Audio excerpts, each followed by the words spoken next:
if you are not aggressive, you will see a lot of things. Oh, I read the scripture that literally blew me off my seat.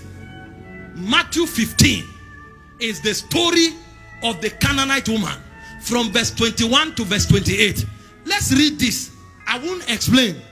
Just hear this scripture and see what will happen to your spirit. Then Jesus went thence and departed into the coast of Tyre and Sidon. And behold, a woman of Canaan came out of the same coast and cried unto him, saying, have mercy on me, O Lord, thou son of David. My daughter is grievously vexed with the devil. Verse 23. But he answered her not a word. He was looking at Jesus, koro like this. Help me. And Jesus refused to answer her. Until, see what happened. And his disciples came and besought him, saying, send her away, for she cried after us. That means Jesus kept quiet until the thing drew attention. And the disciples said, people are looking at us as if we are callous people. If you don't want to help this man, tell her to go. Imagine, this is not a man. This is Jesus, the king of compassion. Kept quiet. And the woman wouldn't stop. But he answered and said, I am not sent but unto the lordship of the house of Israel. You see the first answers Jesus gave? The resources I have is not for people like her. She's a Gentile. I came only for the Jews. If it was only this answer, it was enough to turn her away. But that was not all. Go to verse 25. Then came she and worshipped him, saying, Lord, help me. And here the one Jesus now said. But he answered and said, it is not meet to take the children's bread and cast it to dogs. I'm showing you what dogged faith is. That even when God says no, your faith can say yes. Because God can't deny faith. It's not meet to give the children's bread to dogs. You know why? If you are not in the covenant, you have not come into the honor of God. And a man in honor that knoweth not is like the beast of the field that perishes. So also is a man that is not in honor. So Jesus was not insulting her. From the realm of God, those who live without divine purpose, they are like animals. Hear the woman's reply. And she said, truth, Lord, I don't argue with your word. And she still respected and honored him and called him Lord. I won't stop worshiping you because of what you have said. Yet the dogs eat of the crumbs which fall from the master's table. Jesus stood up. Who is this? Somebody said doggedness. See, you relax too quick. Oh Lord, heal me. You go and lie down. I don't know why God is not healing me. I must be healed.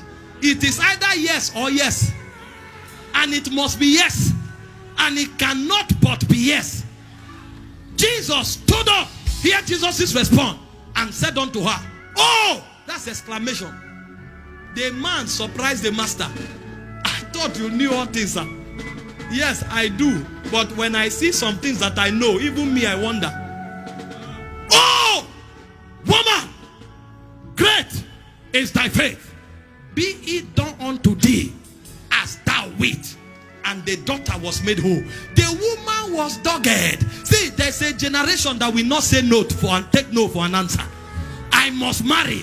Nothing will stop it. I must prosper. Nothing will stop it. I must work miracles. Nothing will stop it. See, I'm not part of those who are going to cry as if heaven and earth has passed away.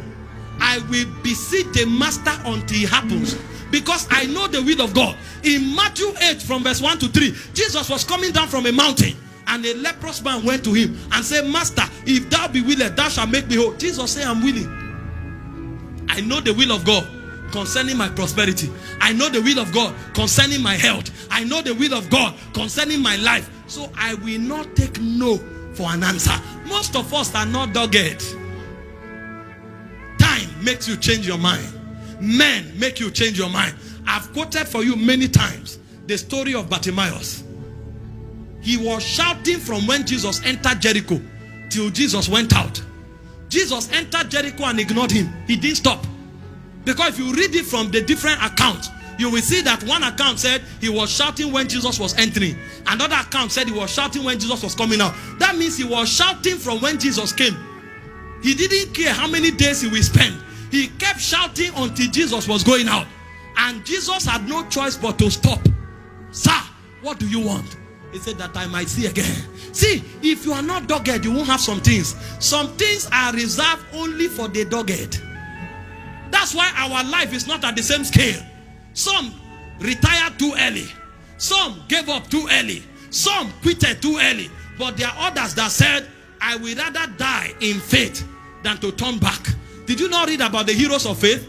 The Bible said they died in faith. The best way to die is to die in faith. I will not change my mind. He said we are not of them that drop back unto perdition, but continue to the saving of the soul. Your faith requires doggedness. When you become dogged, then you enter the last ingredients of faith, which is rest. That's why I say labor to enter your rest. Labor. When you enter the rest of faith, anxiety dies, fear dies,